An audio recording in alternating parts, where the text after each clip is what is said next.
Kansas Republican Senator Roger Marshall wrote to Secretary Xavier Becerra about whether the Department of Health and Human Services was aware of American athletes falling ill after returning from the military games in Wuhan. And he joins us now. Senator, thank you so much for joining us. Really do appreciate it. What do we know, but what do we want to know? Michael Burgess there that we heard is a doctor, but candidly, China has not really been forthright in what's going on. You know, you're right, Jason. And I know if you'll go back to your days as chairman of the Oversight Committee, you can smell a cover-up. And this smells like a cover-up. Every day the timeline gets backed up. You know, realizing that the middle of January, the Chinese, the World Health Organization were saying there was no person-to-person transmission. Now, we know people in the United States had positive antibodies in December of 2019. We know that the Wuhan was starting to cover up this particular incident as well. In October 2019, thousands of soldiers from hundreds of companies gathered in Wuhan, China for a military Olympics. Several weeks later, many of them developed symptoms. Additionally, they described Wuhan, a city of 11 million people, as a ghost town. So really, since at least October, the people of China were covering this up. And what I want to know as a senator is why didn't the CDC check into this? Why didn't the HHS check into this? Why wasn't intelligence working on this? Were they part of the cover-up? Do they have some guilt in the situation as well? So I'm just stunned to find out this new information every week.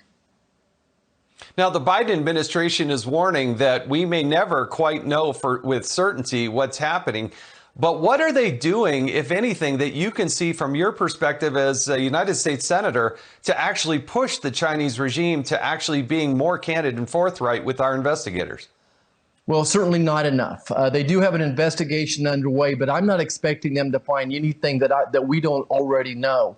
Jason, what this reminds me of is, you arrest the Godfather and all the witnesses start dying. And in this case, the witnesses, though, are the genomic banks that we have setting out there. So in February of 2020, the NIH erased 500 genetic sequences from the bat lady that she was storing in the NIH laboratory bank.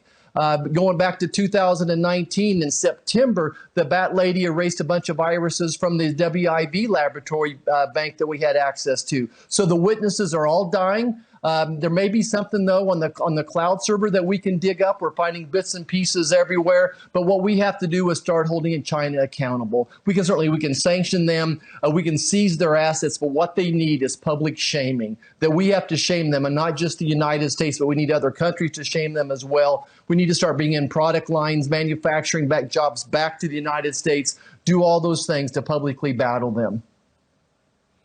What sort of confidence level do you have in the World Health Organization? China made a big deal trying to get into the World Health Organization, but now that they're there are a lot of people that are concerned about the conflicts of interest that they have.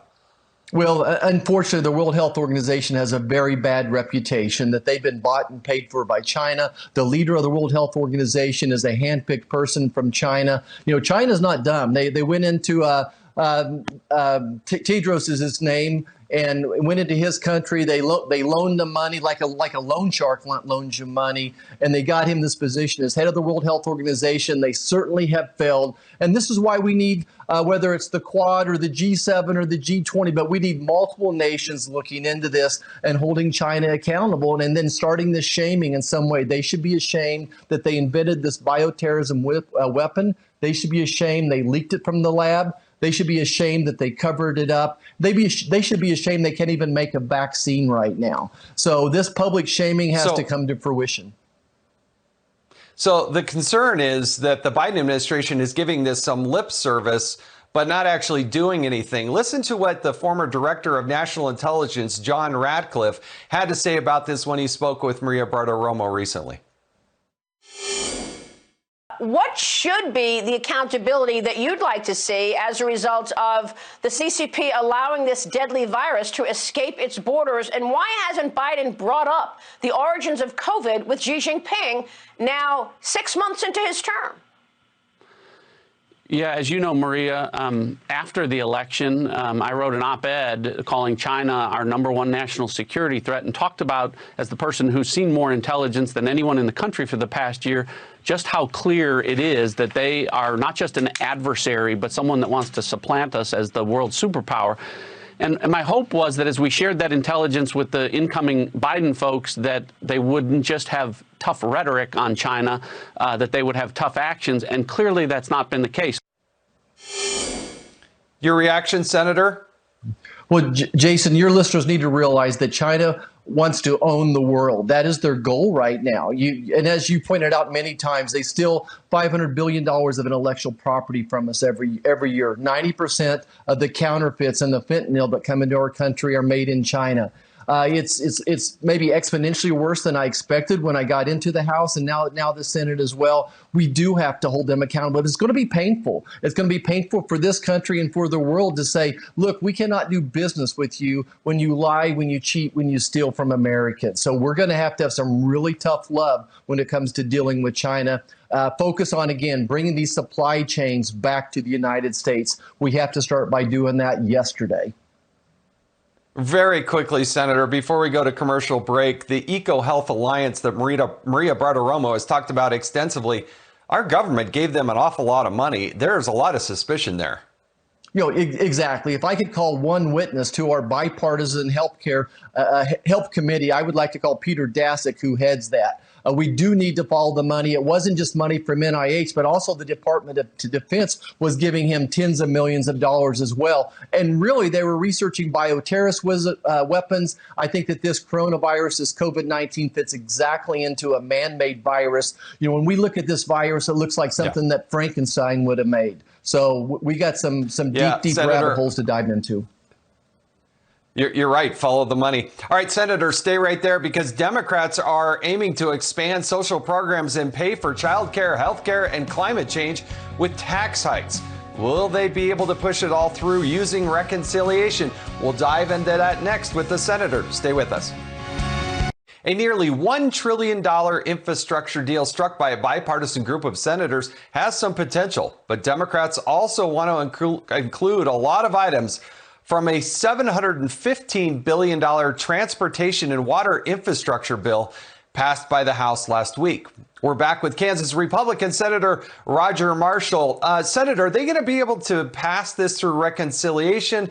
I mean, how do they justify all these numbers? Because they keep adding the trillions upon trillions. Yeah, Jason, first of all, you better grab your wallet because Joe Biden's administration wants in that wallet of yours, wants you to write big checks to them. But look, I think they've spent most of their political capital on this.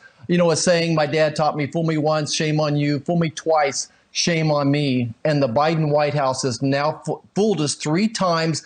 And they threw a bunch of senators under the bus, including Democrat senators Joe Manchin and Kyrsten Sinema. Joe gets most of the ink, but Kirsten's one of the sharpest people I've met in a long time. She wants to be known as a maverick in that John McCain model. She's been able just to balance. I've seen her take notes, take some conversations with 4 or 5 senators at a time. And then I would speak to her about a deep healthcare issue, and she'd be able to recite the whole thing back to it. So I don't think Kirsten and Joe and the moderates in that party are going to be happy about the way they got through under the bus here. And they're not going to be happy about raising your taxes. Senator, candidly, one of my concerns is Republicans seem to worry about the debt and deficit, but only when they're in the minority. So if you look back over the last 10 years, when it was Obama Biden, if you look at the spending money and the base budget, that number is really up nearly more than 50%. This is the domestic base spending, doesn't include any of the other stimulus and all the other things. That's the 10-year number. And then if you look at the debt, it's basically doubled in that 10-year period. And look, Republicans had control for some of those years. And the concern is we talk about how much more we're going to spend. But Senator, when are we going to actually have a discussion about what we're going to cut and curb back? Yeah, well, Jason, certainly as long as Democrats control the White House and control the House and the Senate, that conversation's not going to happen. They've already borrowed, $2 trillion this year, and they want to borrow another $6 trillion. So when I came to DC 4 years ago, I thought we had a plan. Much like turning around a business that's upside down, the first thing we had to do was grow the business. So we cut taxes. Despite cutting taxes, we actually grew revenue for the federal government. And then you have to start dialing things down. And where are you going to pick and choose? I've yet to have anybody call me up and say, hey, I want to cut my government subsidy. It's going to be a tough conversation to have. This is the problem that keeps me up late at night. And whether you want a strong military, strong schools, strong roads and bridges, this future of the balanced budget is what's going to impact it more than anything else. So I agree completely, but it's a tough political conversation to have. I think it'll take a second-term president with a lot of confidence. Well, Senator, I think you're right. When you actually cut taxes, the revenue to the Treasury went up. But if you don't couple that with cutting spending, then you continue to exacerbate the problem. And Americans are going to feel things here real soon. They're also feeling it at the gas pump, where price of gas is basically $1 higher than it was a year ago. But Senator, I wish you nothing but the best this Independence Day. I hope you, your family, and the good people of Kansas have an opportunity to celebrate like the rest of America, because you know what? This is still the greatest country on the face of the planet, but we got to figure this one out. Thanks, Jason. Great to be with you. Happy Independence Day to you, your family, and all your listeners.